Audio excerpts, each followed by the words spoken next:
Found my wife's old journal while packing for our anniversary trip. Last entry. He thinks this vacation is for us. If only he knew it's where I'm leaving him for good. I canceled the flight, filed for divorce, and left the papers on the kitchen table. She never made it to the airport. But before I begin, please like and subscribe to the channel. And we'd love to hear which part of the world are you joining us from. Let us know. Now let's dive into today's story. The afternoon sun cut through the garage in dusty beams, catching particles of 15 years suspended in still air. Noah Klein moved methodically, the way he approached most tasks in his life. One suitcase, then the other, checking zippers, confirming locks. The trunk of their Subaru sat open like a patient mouth waiting to be filled. Colorado in October. Hiking trails and mountain air. Their 15th anniversary trip had been Mallory's idea, pitched over breakfast 3 months ago with the kind of brightness that made him want to believe things were good again. They'd been drifting, he knew that much. Conversations that used to flow now stopped and started like bad traffic. But drift was normal after 15 years, wasn't it? Marriage required maintenance. This trip was maintenance. Did you grab my phone charger? Mallory called from inside the house. On it, Noah replied, straightening up. His knees popped, 42 years announcing themselves, and he walked back through the connecting door into the mudroom. The hall closet smelled like old canvas and forgotten seasons. He reached for the shelf where they kept spare electronics, pushing aside a gym bag Mallory hadn't used in years. Something slipped, tumbled, hit his chest before dropping to the floor. A notebook, thin, with a cracked blue cover, the kind sold in checkout lanes at grocery stores. Noah picked it up. The cover was blank. He flipped it open without thinking, the way you open any unmarked thing you find in your own house. The handwriting was Mallory's. He recognized the careful loops of her lowercase letters, the way she crossed her T's with precise horizontal lines. He read the first entry without intending to read any of it. September 28th. Grant asked when I'm going to tell him.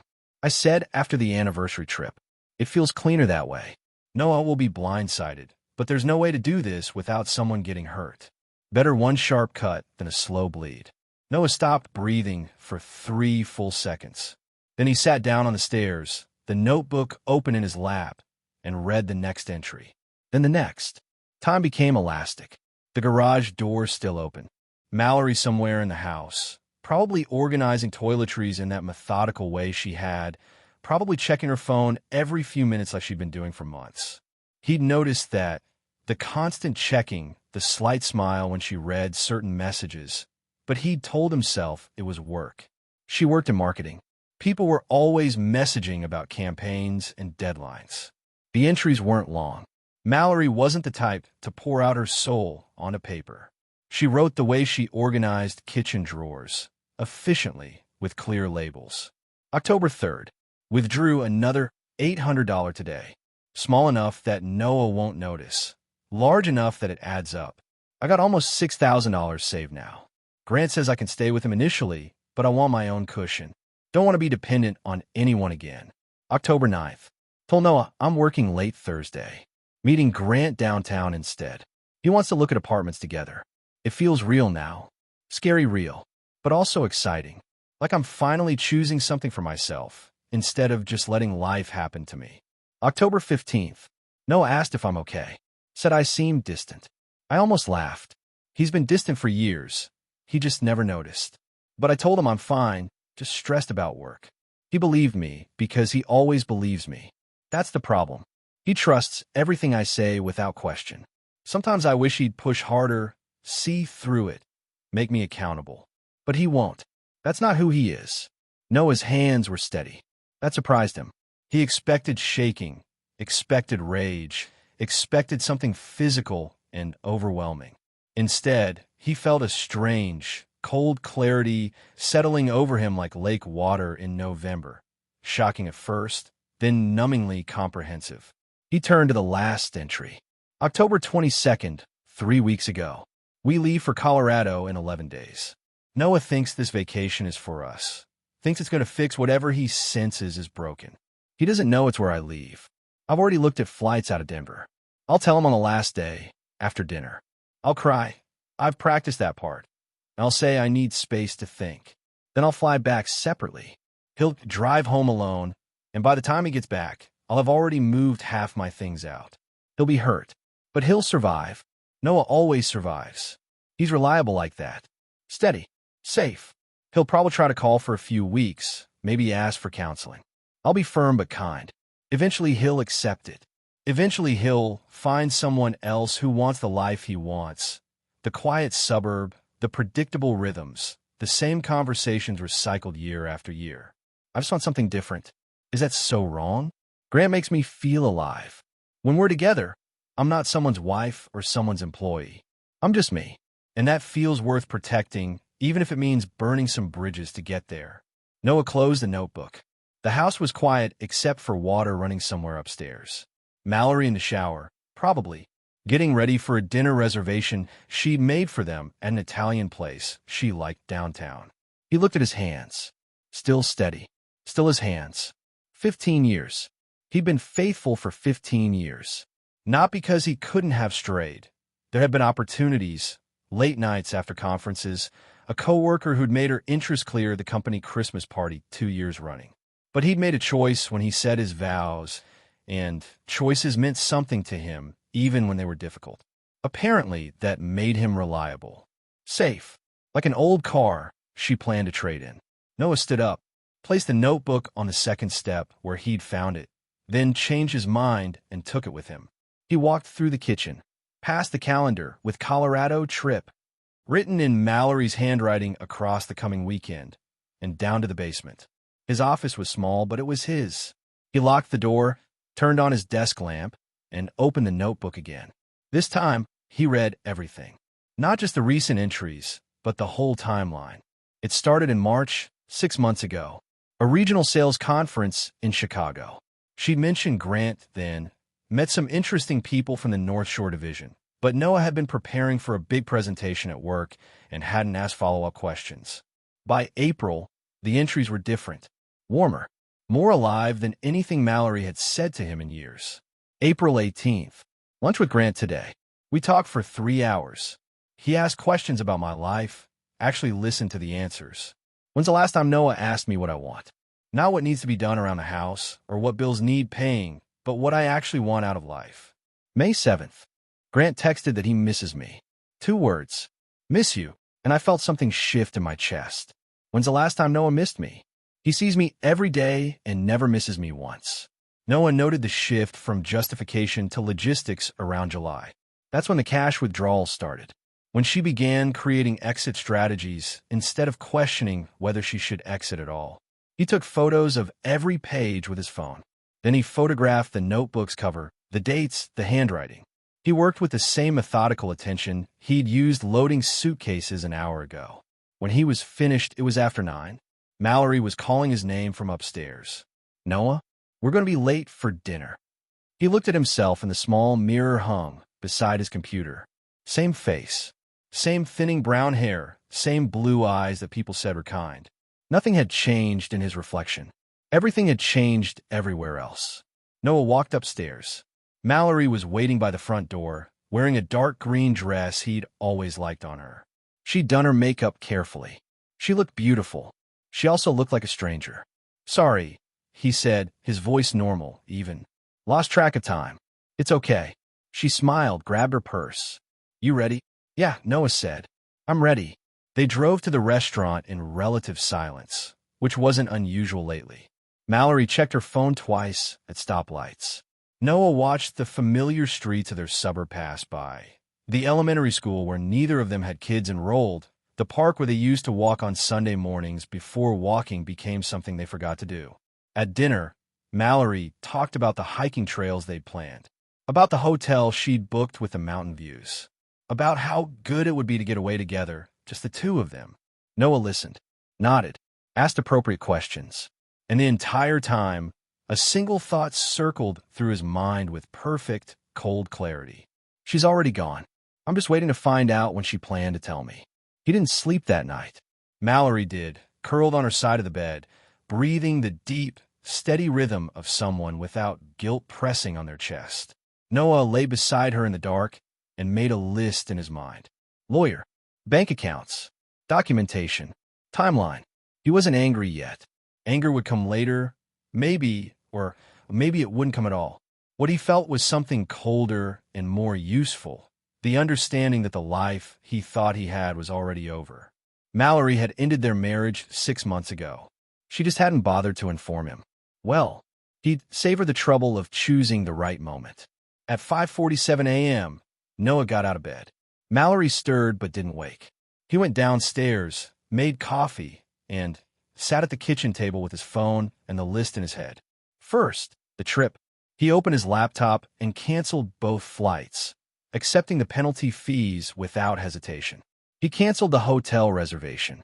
He'd tell Mallory he'd come down with something severe, food poisoning, maybe, something that made travel impossible. She'd be disappointed, frustrated, but she'd accept it. One more week of believing her plan was intact. Second, legal counsel. He found 3 divorce attorneys with strong reviews, called the first one at 8:03 a.m. when their office opened, and scheduled a consultation for 9:30. Third, documentation. He uploaded all the photos of the journal to a secure cloud account, then printed 2 copies on their home printer. One set he'd keep in his office safe at work. The other would go to the attorney. By the time Mallory came downstairs at 7:15, yawning and tying her robe, Noah had assembled evidence for the end of their marriage with the same careful attention he'd once applied to building their life together. "Morning," she said, pouring coffee. "Did you sleep okay? You were restless." "Food's not sitting right," Noah said, which wasn't a lie. His stomach felt like concrete. "Might be getting sick." Mallory's face shifted, concern, then a flicker of something else. "Calculation. How sick?" she asked. "Not sure yet, but I should probably call the doctor. We leave in 3 days, Noah." "I know." He met her eyes. "I'm sorry, but if I'm actually sick, we can't go." She opened her mouth, closed it, nodded tightly. "Let me know what the doctor says." Noah called off work. He went to his consultation and spent 90 minutes with an attorney named Patricia Voss who listened without judgment and took detailed notes. "You have excellent documentation," she said when he'd finished explaining. "Wisconsin is a no-fault state, but this will certainly impact division of assets, especially if she's been systematically withdrawing marital funds. How do you want to proceed?" "Fast," Noah said. "And fair. I'm not interested in destroying her financially. I just want this done." Patricia nodded. "I can have papers ready by Monday. How would you like to serve them?" Noah thought about this. About Mallory coming home, expecting him to be packing for Colorado, expecting their scheduled flight, their planned future that existed only in her timeline. "I'll tell her myself," he said. Monday evening. The weekend was strange. Noah faked symptoms convincingly, stayed in bed Saturday morning, picked at food, reported his doctor had advised against travel. Mallory canceled the trip with visible tension, her jaw tight, her phone perpetually in her hand. She retreated to the living room with a glass of wine and her laptop, probably messaging Grant, probably revising timelines. Noah spent most of Saturday and Sunday in the basement. He gathered his important documents, birth certificate, social security card, passport, and moved them to his office safe at work on Monday during lunch. He opened a new bank account at a different institution and transferred half their savings. Legal and proper. He wasn't stealing. He was protecting. Monday evening, Patricia's courier delivered the divorce papers to Noah's workplace. He read through them during his drive home, parked in the driveway, and sat for 5 full minutes gathering his thoughts. Mallory's car was already there. Lights on in the kitchen. Noah walked inside, set his briefcase down, placed the divorce papers on the kitchen table along with a printed copy of 3 journal entries, the ones where she detailed the affair, the money, the timeline. He added a handwritten note on a plain index card. "I know. I won't argue. I won't beg." Then he grabbed his keys and left. He drove to a hotel on the other side of town, checked in, and turned off his phone. The room was generic, beige walls, industrial carpet, a bed that smelled like industrial detergent. Noah sat on the edge and waited for the emotion to arrive, for the devastation he assumed would follow discovering your wife planned to abandon you during what should have been a celebration of your marriage. It didn't come. What came instead was a profound, almost weightless relief, like setting down something heavy he'd been carrying without realizing its burden. His phone stayed off all night. Noah turned his phone back on Tuesday morning. 47 missed calls, 32 text messages, all from Mallory. He read them in chronological order, watching the evolution from confusion to panic to desperate justification. 5:47 p.m. Noah, where are you? 6:23 p.m. We need to talk about this. You don't understand. 7:15 p.m. Please just come home. We can talk through this like adults. 8:40 p.m. You're being completely unfair reading my private journal. 9:58 p.m. I never meant to hurt you. 11:34 p.m. Noah, please. 2:17 a.m. Are you safe? At least tell me you're safe. He didn't respond to any of them. Instead, he called Patricia from the hotel parking lot while drinking burnt coffee from the lobby. She found the papers, he said. And I'm moving out today. What I need to know legally. Patricia walked him through it. The rental he'd been approved for, a small 2-bedroom in a complex near his office, was ready for move-in. She'd already filed protective orders on their joint accounts, so Mallory couldn't drain them out of spite or panic. Everything was progressing exactly as it should. One more thing, Patricia said. She'll try to control the narrative. Friends, family, social media. You need to decide how much you're willing to say and to whom. I'm not interested in making this public, Noah said. But I'm also not going to lie for her. Fair enough. Just be prepared. She's going to spin this. Noah hung up, finished his coffee. Then he drove to work and focused on the presentation he had scheduled for Wednesday. Life continued. Bills needed paying. Projects needed completion. The fact that his marriage was ending didn't exempt him from responsibility. His coworker Jenna knocked on his office door around noon.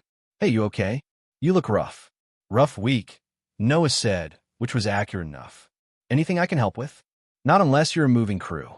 Jenna's eyes widened slightly. You're moving? Yeah. Is everything? Is Mallory? We're getting divorced, Noah said simply. It's complicated, but it's happening. Jenna hesitated, clearly wanting to ask more, but she just nodded. If you need help moving boxes or whatever, let me know. Thanks. That evening, Noah went back to the house. Mallory's car was gone. She was working late, according to her Google Calendar that still synced to his phone. He packed methodically. Clothes, toiletries, important papers, a few books.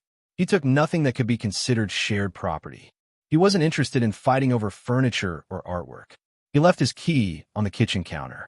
By Thursday, word was spreading in that quiet way news travels through suburban social networks. Jenna must have told someone who told someone else. Noah started getting texts from friends they shared, confused questions about whether the Colorado trip had happened, whether everything was okay. He kept his responses brief and honest. Well, you're getting divorced. It's been coming for a while. I'm doing fine. Mallory, meanwhile, was working overtime on her version of events. Thursday evening, Noah got a call from Mallory's mother, Linda. Noah, sweetheart, what's going on? Mallory called me in tears. She says you left without any warning, that you won't even talk to her. Did she tell you why I left? A pause. She said you grew apart, that you've been distant for a long time, and she tried to fix things, but... Linda, I'm sorry to interrupt, but that's not what happened. Noah's voice was calm but firm. I found detailed evidence that Mallory's been having an affair for 6 months and planning to leave me during our anniversary trip. I have documentation. I didn't leave without warning. I left after discovering she'd already left the marriage in every way except physically. Silence on the other end. What? Linda's voice was smaller now. I'm happy to send you copies of what I found if you'd like to verify. I'm not interested in making this a public war, but I'm also not going to participate in a false narrative. I don't know what to say. You don't have to say anything, but you should know the truth. Linda hung up shortly after. Noah suspected Mallory would receive an uncomfortable phone call within the hour. By Friday, Noah had moved most of his essentials into the new apartment. It was small, sparsely furnished with items from a discount furniture store, but it was his. No memories embedded in the walls. No ghost conversations lingering in corners. His phone rang Friday evening. Grant's number. Noah didn't recognize it at first, but when he searched the digits, They matched several saved contacts in Mallory's old phone bills. He answered, Noah, a man's voice, trying for confident, but landing somewhere near defensive. This is Noah. Look, man, I think we should talk. Clear the air. Noah laughed, a short, hollow sound. Clear the air about you having an affair with my wife. It's not. Okay, it's complicated. Mallory and I, we connected. Sometimes these things just happen. I'm not trying to justify it, but then don't. Noah kept his tone neutral, almost bored. You're not calling to apologize or explain. You're calling because Mallory's situation just got complicated and you're wondering how it affects you. Silence. I don't care about you, Noah continued. You're irrelevant. Whatever you and Mallory have, that's between you two now. But understand this. Her financial situation just changed significantly. She won't have access to my income or our joint assets. If you were planning a future with her, plan accordingly. Are you threatening? I'm informing. Have a good evening, Grant. Noah hung up. He sat on his new couch in his new apartment and felt absolutely nothing. That surprised him less now. He wasn't numb exactly. He was just clear, like someone had removed a dirty filter from his vision, and suddenly everything was crisp and honest and obvious. Mallory texted him Saturday morning. Can we please just talk? Face to face. You owe me that much. Noah stared at the message for a long time. Then he typed back, I don't owe you anything. Our lawyers can communicate. That's it? 15 years, and you just walk away? You walked away 6 months ago. I'm just making it official. His phone rang immediately. Mallory. He declined the call. She tried again. He declined again. Then a text. You're being cruel. Noah considered responding.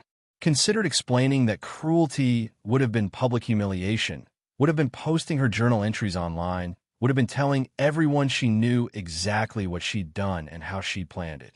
Instead, he wrote, I'm being realistic. There's a difference. He blocked her number after that. Everything could go through Patricia. Sunday afternoon, Noah went to the grocery store. He was walking down the cereal aisle, trying to remember if he liked granola or just tolerated it, when he saw Amanda Reed pushing a cart toward him. Amanda had been friends with both of them, met Mallory through a book club years ago, and the four of them, Amanda and her husband Travis, used to have dinner together monthly. Her face flickered with recognition, then discomfort. Noah. Hi. Hey, Amanda. Awkward pause. She clearly knew. Everyone knew now. I heard about. Mallory mentioned that you two are. She trailed off. Getting divorced, Noah finished. Yeah. I'm so sorry. That must be really hard. Noah shrugged. It is what it is. Amanda shifted her weight, clearly debating something. Then, can I ask what happened? Mallory said you just kind of left. That she came home one day and you were gone. Did she mention why I left? Amanda shook her head. Noah pulled out his phone, found one of the journal photos, and showed it to her. This is why. Amanda read. Her face changed, surprise, then understanding, then something harder. Oh, yeah. She told me you'd been emotionally distant, that you refused to work on the marriage. Noah smiled without humor. She's been working on her exit strategy for 6 months. I found out, and saved her the trouble of faking tears in a Colorado restaurant. Amanda handed his phone back. I'm sorry, Noah. That's really awful. It's honest at least. He put his phone away. Look, I'm not trying to turn friends against her. People can stay friends with whoever they want. I just don't want anyone thinking I'm the villain in this. No one who knows you would think that. But the way she said it suggested some people did think that, or were at least confused enough to entertain Mallory's version. Noah nodded. Good to see you, Amanda. You too. And Noah, for what it's worth, you deserve better than this. He appreciated that. Didn't quite know what to do with the sentiment, but he appreciated it. That evening, alone in his apartment with takeout from a Chinese place he'd never been to, Noah pulled up Mallory's social media. He'd avoided it until now, but curiosity got the better of him. She'd posted yesterday a photo of their wedding, young and happy, her in white, him in a rented tux that fit poorly. The caption, sometimes love isn't enough. Sometimes people grow in different directions. Grateful for the journey we shared, even as it ends. Comments poured beneath it. Friends offering support, hearts and sympathy. No one knew the truth. She looked like the mature one, the philosophical one, the one handling a sad situation with grace. Noah could have responded, could have posted screenshots, exposed everything. He closed the app instead, let her have her narrative online. The people who mattered knew the truth. The legal system knew the truth. That was enough. Monday brought the first real complication. Noah's boss, Richard, called him into his office. Hey, got a minute? Noah sat. Sure. Richard looked uncomfortable. So, I got a call from HR this morning. Apparently Mallory's employer contacted them about you. Noah's jaw tightened. About me how? She filed some kind of complaint. Something about harassment. They're saying you've been sending threatening messages. That's a lie. I figured. Richard leaned back. But I have to ask officially. Have you had any contact with Mallory's workplace? Zero. I haven't contacted anyone except my divorce attorney and Mallory herself. And those texts were brief and about logistics. Can you provide copies? Noah pulled up his message history, showed Richard the sparse exchange. Nothing threatening, nothing even aggressive. Richard nodded. Okay, I'll forward this to HR. They'll handle it. Just want to give you a heads up. After the meeting, Noah called Patricia. She's trying to preemptively paint you as unstable, Patricia explained. It's a common tactic. Makes her look like the victim, potentially affect how a judge views your credibility. So what do I do? Exactly what you're doing. Document everything. Don't engage directly with her. Stay calm and professional. The truth has a way of surfacing in court. And if she keeps lying, then she keeps lying. But lies collapse under scrutiny. Evidence doesn't. Noah hung up feeling unsettled, but not panicked. He'd done nothing wrong. He had nothing to hide. Let Mallory spin whatever story she needed to tell herself. Reality would catch up eventually. It caught up sooner than he expected. By Wednesday, Grant had apparently ended things. Noah only knew because Travis, Amanda's husband, texted him. Hey man, heard through the grapevine that Mallory's boyfriend dumped her. Thought you want to know. Noah stared at the message. He should have felt satisfaction, maybe even vindication. Instead, he just felt tired. Thanks for letting me know, he typed back. That evening, Mallory showed up at his apartment. He saw her through the peephole, makeup-free, eyes swollen, wearing sweatpants and a jacket he recognized from years ago. She looked small, broken. She knocked again. Noah, I know you're in there. Please. He considered not answering. Considered letting her stand in the hallway until she gave up and left. But something in him, maybe the last remnant of the person who'd loved her once, made him open the door. What do you want, Mallory? Can I come in? No. She flinched. Please. Just 5 minutes. I need to talk to you. About everything. About what I did. Her voice cracked. Grant ended it.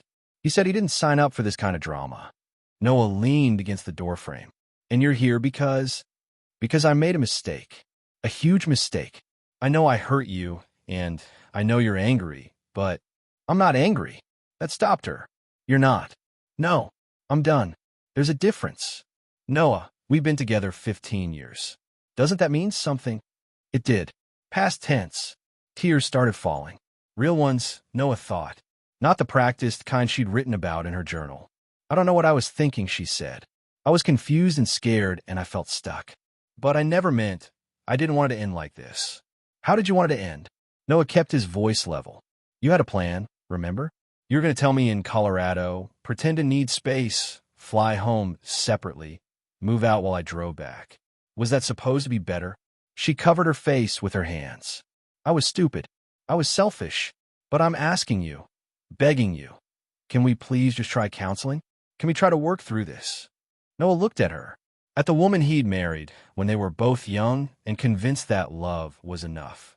At the stranger who'd planned his abandonment with the same care most people plan vacations. No, he said. Why not? Why won't you even try? Because you spent 6 months planning to leave me. You withdrew money. You rehearsed crying. You wrote down exactly how you'd manipulate me into making this easy for you. That's not something couple therapy can fix, Mallory. That's not a rough patch. That's over. People make mistakes. People deserve second chances.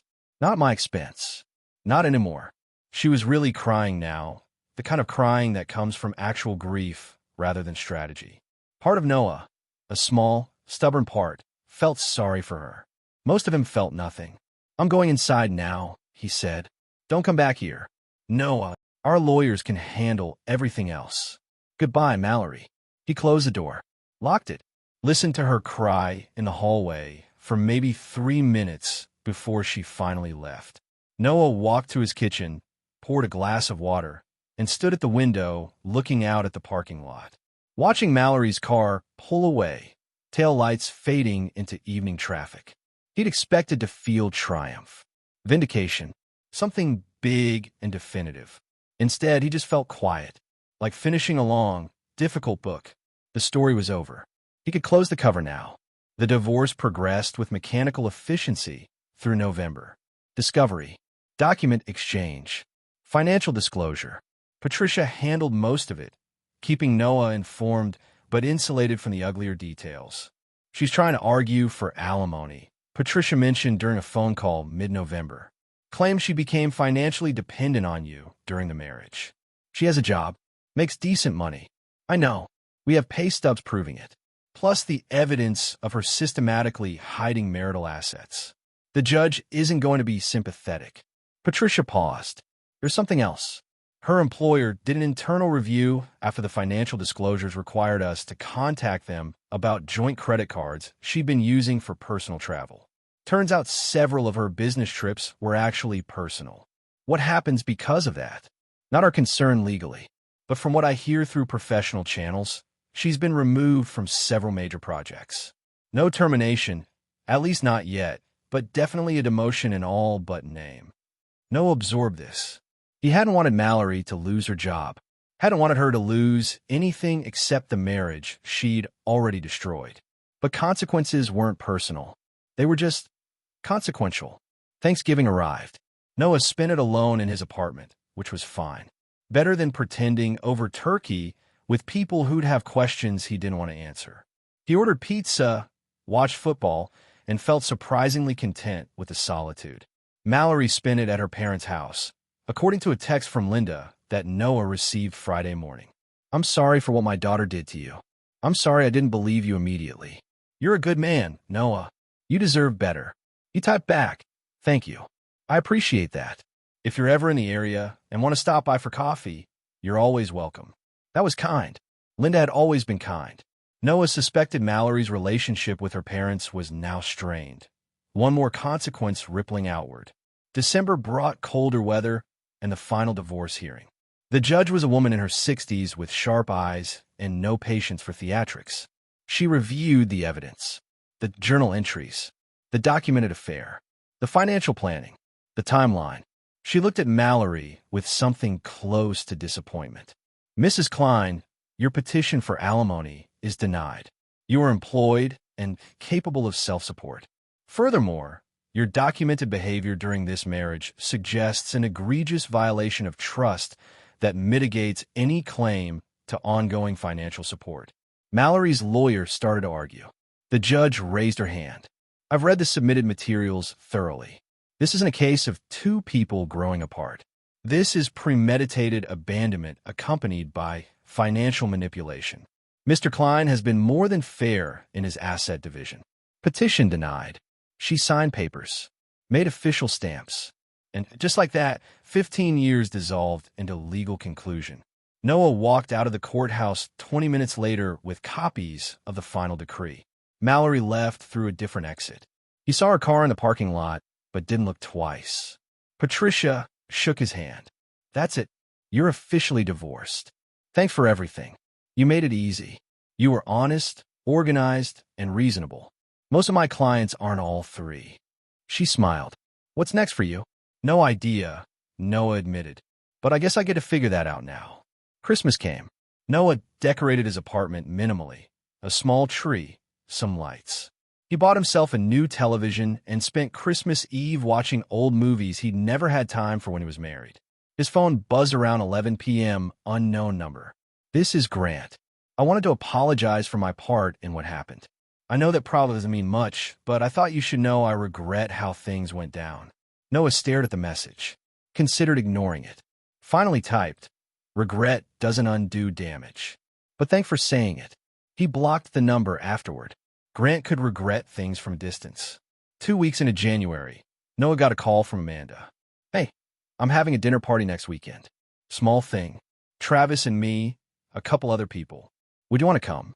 Is Mallory going to be there?" "God, no. I haven't talked to her in months. After everything came out, I just couldn't keep pretending we were friends." Noah felt a slight pang of guilt. "You don't have to cut people off on my account." "I'm not.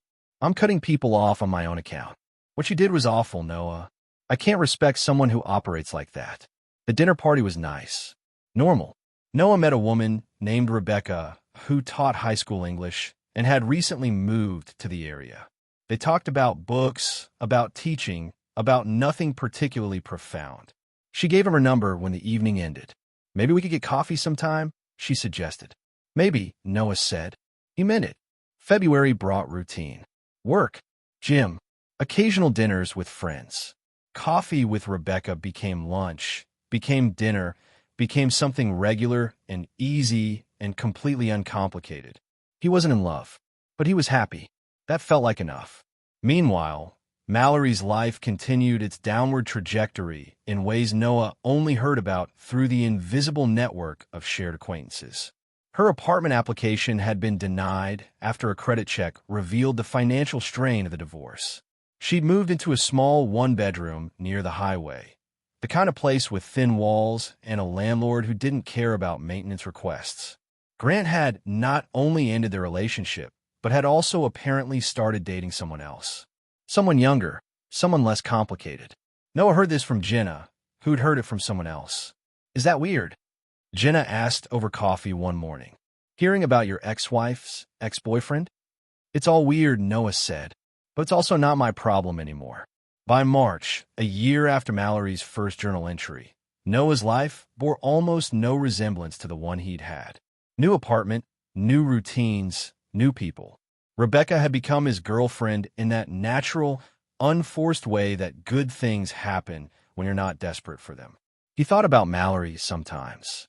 Wondered if she'd learned anything, if she regretted the choices that had led her from planning an anniversary trip to living alone in a cheap apartment with a damaged reputation and diminished career prospects. Mostly, though, he didn't think about her at all. One evening in late March, Noah was meeting Rebecca for dinner when he saw Mallory across the street. She was walking alone, carrying grocery bags, shoulders hunched against spring rain. She looked thin, tired. She saw him too. Their eyes met across 2 lanes of traffic. Noah raised his hand slightly. Not a wave, just an acknowledgement. She did the same. Then the light changed, and he walked into the restaurant where Rebecca was waiting. "You okay?" Rebecca asked when he sat down. "You look like you saw a ghost." "Something like that. Want to talk about it?" "Not really." Noah smiled. "But thanks for asking." They ordered wine. Talked about a book club Rebecca wanted to start. Made plans for the weekend. Normal, easy things. Later that night, back in his apartment, Noah found himself thinking about consequences. Not about punishment or revenge or cosmic justice. Just about the simple, inevitable math of choices and outcomes. Mallory had made choices. He made different choices in response. Now they both lived in the world those choices created. He'd wanted her to suffer once. Back in October, when he first found that journal, some part of him had wanted her to feel everything she'd made him feel. The betrayal, the humiliation, the sudden vertigo of discovering your life isn't what you thought it was. But suffering wasn't the point now. It never had been, really. The point was something simpler. You don't get to destroy someone else's stability and keep your own. You don't get to plan betrayals and avoid being seen as a betrayer. You don't get to practice crying so it looks real and then be surprised when real crying doesn't fix what you've broken. Noah had filed for divorce. He'd protected his assets. He'd told the truth when asked. Everything else, the lost job prospects, the ended affair, the failed rental applications, the loneliness, those weren't things he'd done to her. Those were just consequences arriving on schedule. He turned off the lights, got ready for bed. Tomorrow was Friday. He had a presentation at work, plans with Rebecca for the evening, a normal life continuing its normal progression forward. The bag Mallory never unpacked. The life she'd planned to start in Colorado, The escape she'd choreographed so carefully sat somewhere gathering dust. Maybe in her apartment, maybe in her parents' attic, maybe thrown away in a moment of frustrated grief. It didn't matter. Noah had unpacked his own bags. Different ones, better ones, and he was sleeping just fine. April arrived with that particular kind of spring warmth that makes everything feel possible again. Noah got a promotion at work. Not dramatic, just steady upward movement. He and Rebecca talked about taking a trip together. Maybe Colorado, someone suggested with unintentional irony.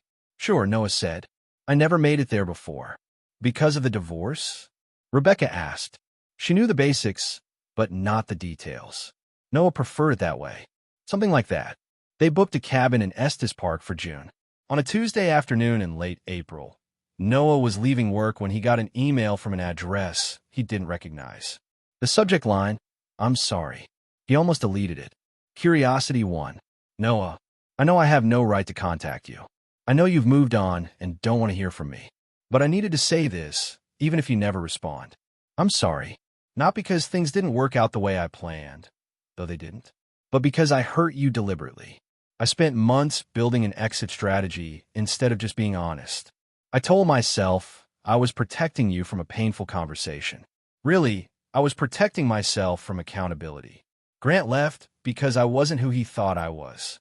Turns out the version of me he fell for, independent, exciting, spontaneous, only existed in contrast to my marriage.